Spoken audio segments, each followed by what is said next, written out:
Alors l'innovation dans le BTP, c'est beaucoup de choses.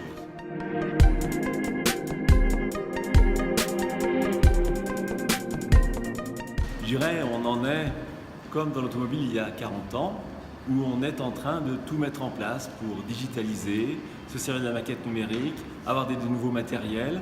Par exemple, on peut trouver de nouveaux systèmes de râteaux hydrauliques qui permettent de tirer le béton. On peut trouver des lasers qui font des mesures multipoints dans des zones que l'on a pu voir, par exemple, ce matin dans notre exposé.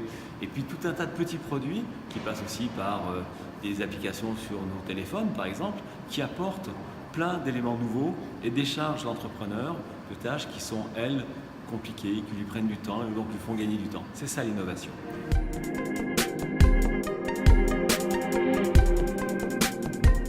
La commission innovation a été créée il y a 3 ans avec comme objectif prioritaire d'expliquer le gros chambardement du BIM, donc de la maquette numérique, qui arrive dans nos métiers.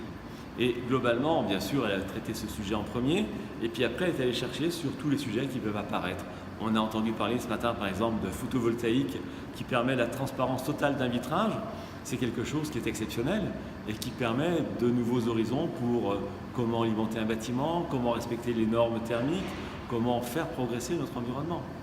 La fédération, pour moi, est un des moteurs importants pour l'innovation auprès de nos entrepreneurs.